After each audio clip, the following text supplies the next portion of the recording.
খবর 24 সাথে আপনাকে স্বাগত। নতুন নতুন খবর জানার জন্য আমাদের চ্যানেলে চোখ রাখুন।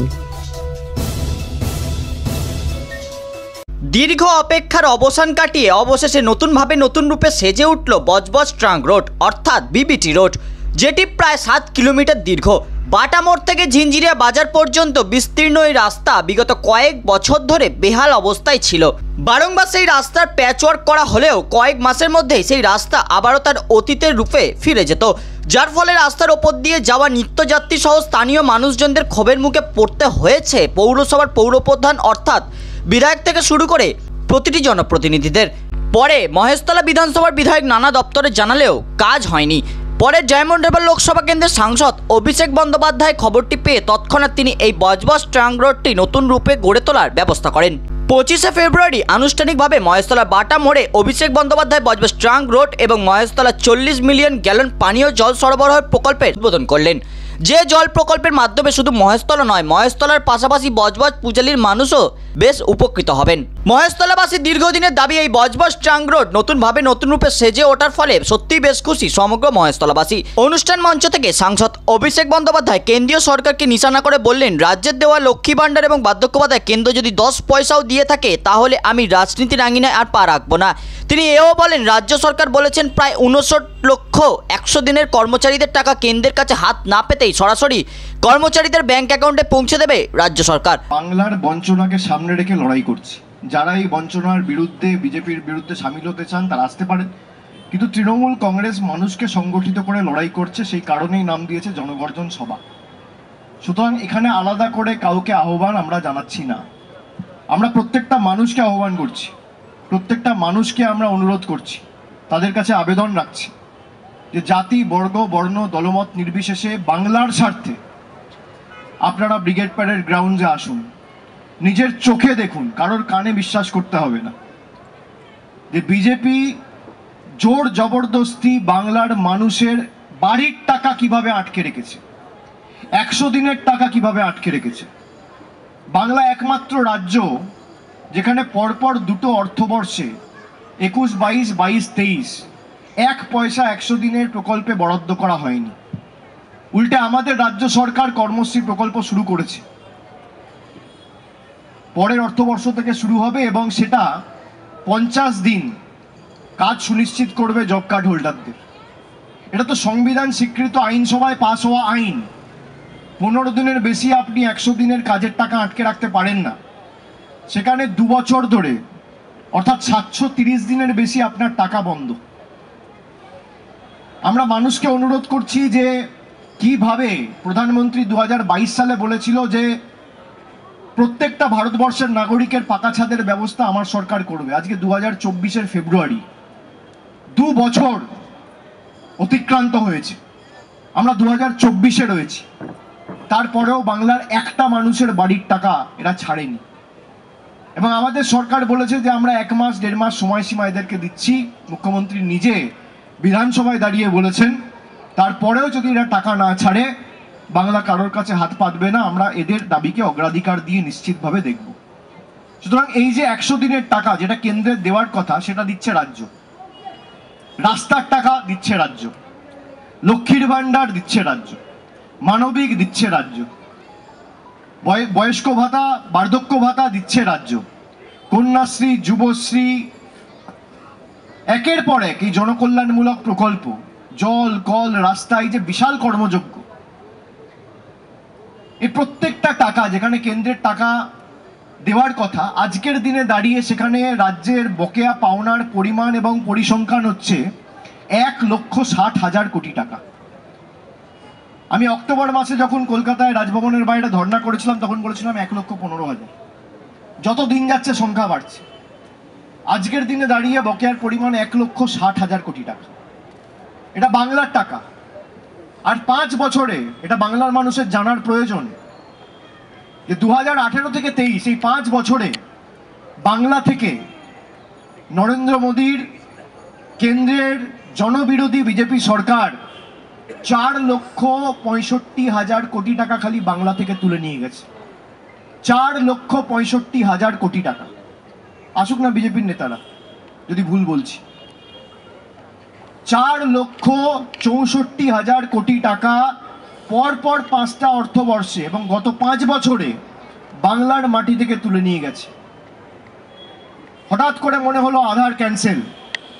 যারা নাগরিকত্বের কথা বলছে, আজকে আধার ক্যান্সেল করছে, কালকে ভাওতা দিয়ে নাগরিকত্ব ক্যান্সেল করে দেবে। সেখানে বিজেপির বিধায়ক ভাষণ দিয়ে বলছে ভাগ্য ভালো, আধারটা আবার অ্যাক্টিভেট হয়ে গেল, নইলে কিচ্ছু পেতে না, কিচ্ছু করতে পারতে না। এই দম্ভ, এই অহংকার, এই সাহস, দুঃসাহস বলবো আমি, এই ঔদ্ধত্য, যখন ইচ্ছা হবে আমি আধার ক্যান্সেল করে দেবো, যখন ইচ্ছা হবে আমি টাকা আটকে দেবো, যখন ইচ্ছা হবে আমি টাকা বন্ধ করে দেবো। পৈতৃক সম্পত্তি নাকি কারো? মামার বাড়ির আবদার? আমি বাংলার মানুষের কাছে বলবো যে আপনারা কানে শুনে নয়, চোখে দেখে ভোট দিন। আগামী নির্বাচনে বাংলার স্বার্থে আমাদের লড়াই করতে হবে। যে স্বনির্ভর বাংলার কথা মমতা বন্দ্যোপাধ্যায় বলেছেন, সেটা যাতে অক্ষরে অক্ষরে কার্যত বাংলার মানুষের আশীর্বাদ সমর্থন নিয়ে আমরা বাস্তবায়িত করতে পারি, যেখানে এমন বাংলা আগামী 2 বছরে বাংলা নিজেকে তৈরি করবে, প্রস্তুত করবে, যেখানে দিল্লির নেতাদের কাছে আমরা আর সাহায্য সহযোগিতা চাইতে যাব না, দিল্লির নেতারা বাংলায় আসবে আমাদের কাছে সাহায্য সহযোগিতা চাইতে। এমন বাংলা আমাদের তৈরি করতে হবে। সুতরাং যারা এই কথাগুলো বলছেন যে বাংলায় টাকা দিয়ে দেওয়া হয়েছে, আমি তার থেকে জানতে চাই 2021, 22, 23, 100 দিনে ক পয়সা বিজেপি সরকার দিয়েছে। যদি 1 পয়সার একটা হোয়াইট পেপার বিজেপি রিলিজ করতে পারে, আমি পলিটিক্সে থাকবো না। 1 পয়সার, এই দুটো অর্থবর্ষে 10 পয়সার ফান্ড ছাড়েন। আমরা পারবো কোনোদিন বাড়িতে কাউকে 6 মাস 8 মাস ধরে কাজ করিয়ে হঠাৎ তাকে বলে দিলাম চলে যাও, তোমার মায়না দেবো না? পারবো? আমাদের বিবেকে বাঁধবে। দিল্লি থেকে বসে বাংলার মানুষের সুখ দুঃখ কি বুঝবে? এই 2 বছরে, 2 বছর 2.5 বছরে 30 মাস কদিন দেখেছেন? কটা বিজেপির নেতা এসছে বলুন? আমি আপনাদের জিজ্ঞেস করতে চাই। দুঃখে কেউ থাকবে না, সব বসন্তের কোকিল। যাদেরকে 2019 সালে ভোট দিয়ে মানুষ বিজেপির প্রতিনিধি করে লোকসভায় পাঠিয়েছিল, এমন 18 জন বিজেপির সাংসদ রয়েছে বাংলায়। এরাই চিঠি লিখে, তল্পিবাহকতা করে, পদলেহন করে, পা চেটে দিল্লির নেতাদের বলছে বাংলার টাকা আটকে দাও। আমি বাংলার মানুষকে বলবো, যখন ভোট দেবেন চোখ কান খুলে ভোট দেবেন।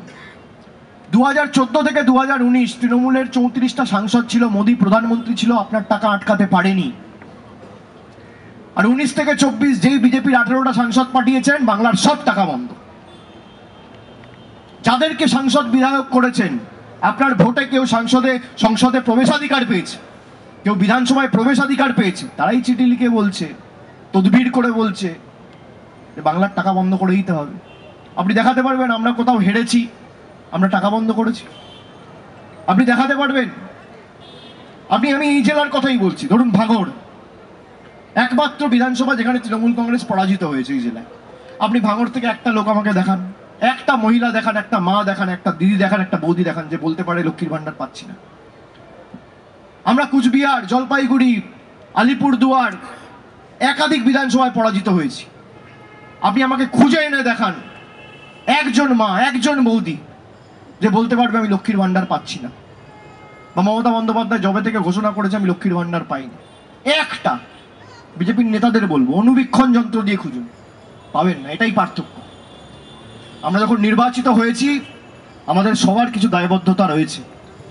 আজকে আমি জলের প্রকল্প উদ্বোধন করলাম, আমি বলতে পারি তৃণমূলের বাড়িতে যাবে, সিপিএম এর বাড়িতে যাবে না? আমি বলতে পারি জলের কানেকশন বিজেপির বাড়িতে বসবে না, খালি তৃণমূলের বাড়িতে বসবে? আমাকে যারা ভোট দিয়েছে আমি তাদেরও সাংসদ, যারা ভোট দেয়নি তাদেরও সাংসদ।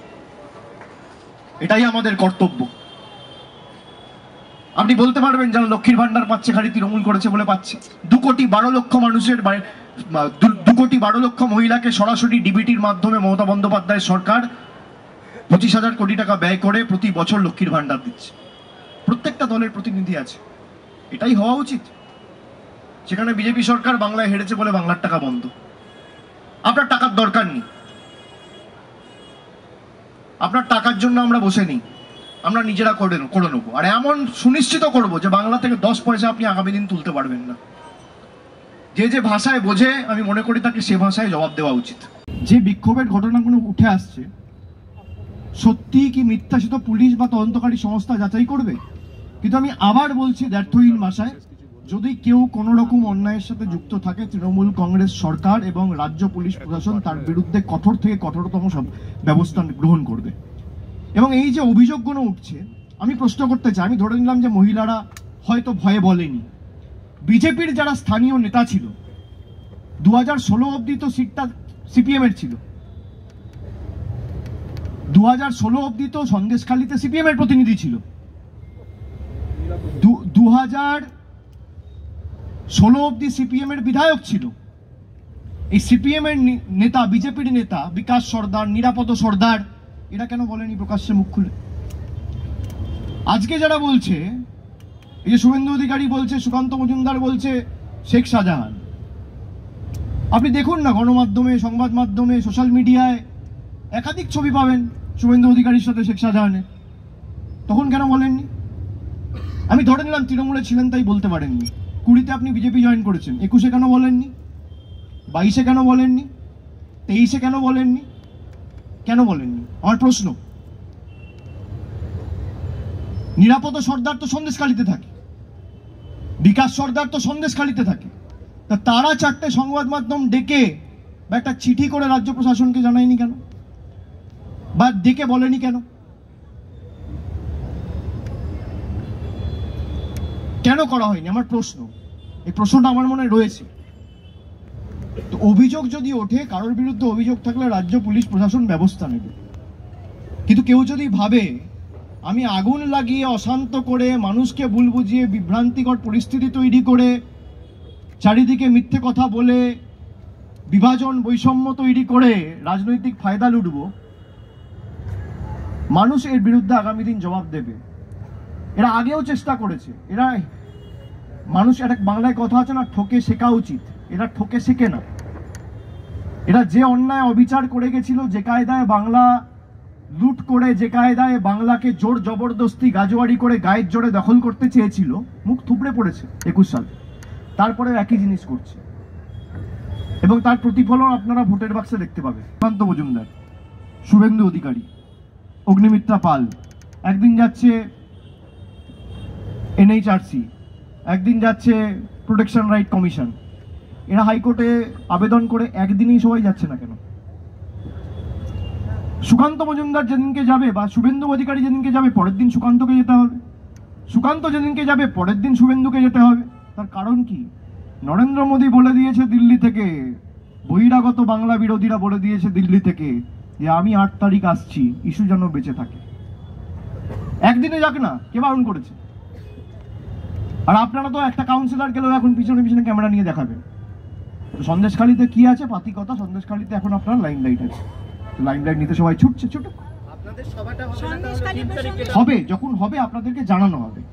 10 তারিখ আমাদের ব্রিগেড সমাবেশ রয়েছে বলে ব্রিগেড সমাবেশের প্রস্তুতি থাকবে। 29 তারিখ অব্দি এমনি মিটিং মিছিল করা যাচ্ছে না, উচ্চ মাধ্যমিক পরীক্ষা চলছে। তারপর ব্রিগেড সমাবেশ হয়ে গেলে আমি নিশ্চয়ই যাবো।